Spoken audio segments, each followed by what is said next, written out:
Automotive Mythbusters Part 3 at David's farm. Well, this section's obviously about oils and lubricants as promised.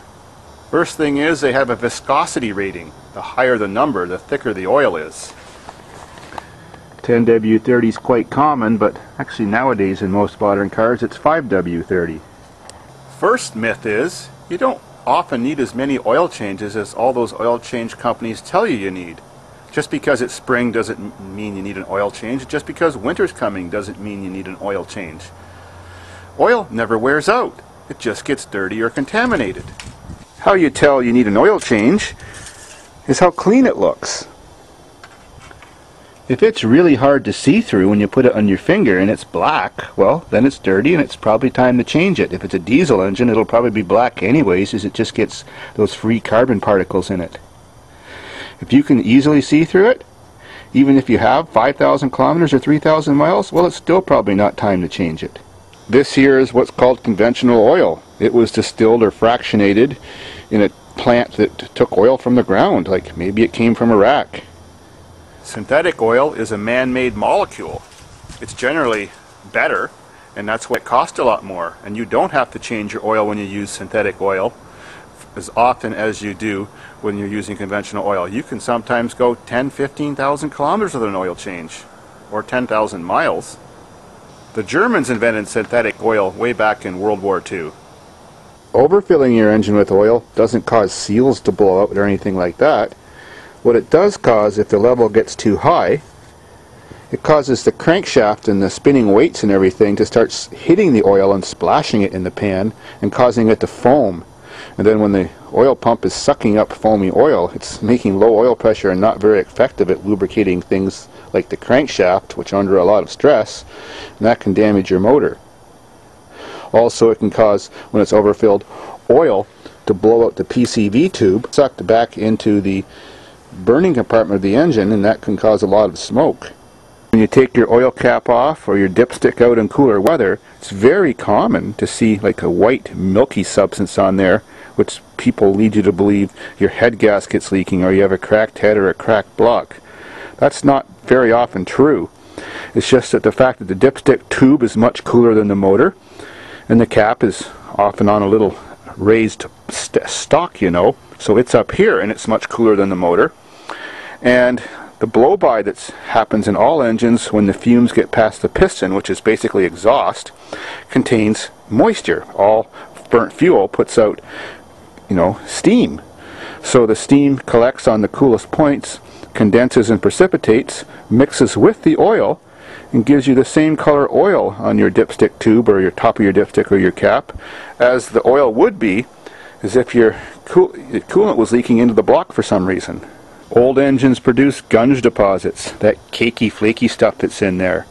By not doing regular oil changes or using low quality oil or non-detergent oil, it's more likely that that happens, and the gunge can fall down in chunks into the oil pan and get picked up by the strainer filter thing that sucks the oil up out of the pan and start clogging it, thus reducing your oil pressure and possibly damaging your engine. It's most noticed at idling that your oil pressure is very low.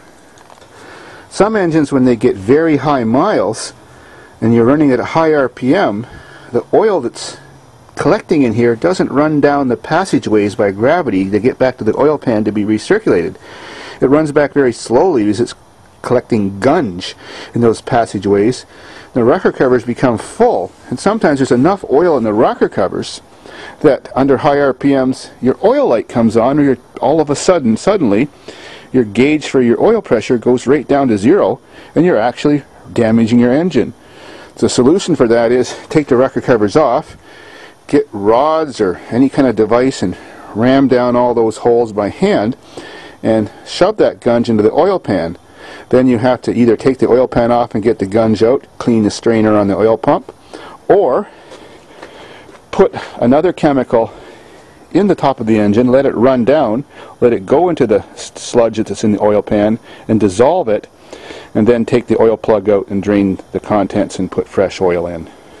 If you've opened up your air filter box and there happens to be a PCV filter in there, it's usually a white spongy looking thing, or sometimes another place in the motor and it's all clogged up with deposits, well, that's no big deal. You can just change it. It's just telling you your engine's getting tired and there's more gases getting past the pistons called PCV gases, or blow-by. If you do run one of your car or truck engines out of oil, the very first thing to go bad is the crankshaft. It can score it, which then reduces its diameter and makes it loose in there. Then when you do add oil again, it's got low oil pressure because of all the spaces where the oil's seeping out.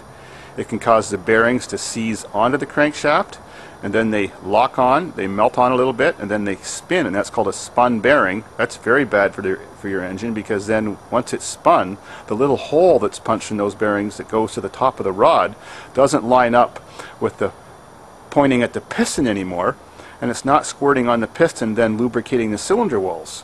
Normally the very first place an engine seizes when it runs out of oil is not the cylinders, it's the crankshaft. If you have run your engine low on oil to the point where that may have happened and you did get it running again, it's also a good idea just to take off the oil cap while it's running and see if you've got lots more blow-by or puffy blow-by, like little poof poof poofs. That's telling you you've scored your cylinder and you may have cylinder damage too. If you have a manual transmission, you'll have gear oil in it. This is a common one. Some manual transmissions just use 10W30 motor oil. It depends on the transmission design. Some some cars that use the 10W30 use it because when you use gear oil, in the cold climates, the shifter gets too stiff to shift by hand. It just feels like you're moving it in a pot of grease. If you're doing extreme use with your transmission and it's a manual transmission and it was supposed to have motor oil in it, it's a better idea to run this oil. I mean, it may be a little bit stiffer to shift when it's cold, but it'll make your transmission last longer and put definitely less wear on the gears and the bearings. If you're adding lubricant or changing the oil in your differential, make sure it says hypoid on it. Differentials have a weird gear shape with a wiping action. There's not just two gears rolling against each other like this, they're rolling and sliding at the same time. That's called a hypoid gear, and that needs extreme pressure gear oil. That's why it has the hypoid rating. You can tell that oil because it has a very weird smell, something like the smell of armpit sweat. Funny thing too, even some standard transmissions on light duty vehicles, manual transmissions, use automatic transmission oil in their standard transmission. If you're changing your oil on your automatic transmission, it'll usually tell you on the stick what kind of oil you need, so that's a good thing. When the engine's turned off, it's always overfilled on an automatic transmission because half of it leaks out of the torque converter and goes back into the reservoir, so you check them when they're idling in park. This oil doesn't wear out either, but it does get dirty or it even gets burnt, because when clutch plates or bands start slipping, it can burn the oil. That creates a lot of heat, so you always like to smell this oil when you're checking it, not just check for color. When you have bearings going bad or differential pins coming out, the oil may be silver after a drive a little bit. Then you know your transmission may be working fine, but you know you got to get it serviced.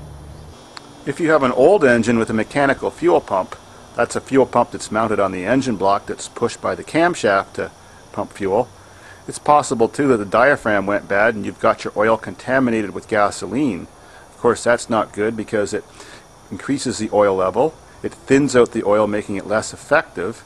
Also, it could catch fire and blow the top off your motor. So it's best to change your oil when that happens. It happens all the time with small engines. If the needle and seat is leaking in the carburetor, and then it's gravity fed, and well, you're not paying attention, it's filling up your crankcase too with gas and oil. Well, there's another type of lubricant in your car. They're all kind of slightly different, so read your owner's manual what you're supposed to put in there. But the rule of thumb is, for most vehicles, hydraulic oil, you know, for like a tractor or something like that, is actually perfectly fine oil. It's anti-wear hydraulic oil.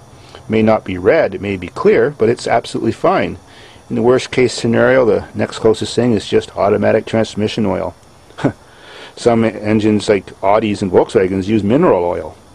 Driving around too with 1 or 2 liters of oil not in your crankcase because your oil level is low isn't actually going to hurt anything. It's just when you start going around corners quickly, you'll notice the oil light flashing on, or maybe the oil gauge losing pressure, because then all the oil sloshes to one side of the pan and the pickup strainer is not sucking it up. So if you ever see that happen, quickly pull over or just drive normally and get some oil. One more thing some people don't even notice is oil actually helps cool your motor. And having an oil cooler on your motor is a good thing too if you're pulling trailers or racing. That's enough for now. If you've got any more ideas for my Automotive Mythbusters series you want me to solve or explain, just send me a message. Okay, keep watching.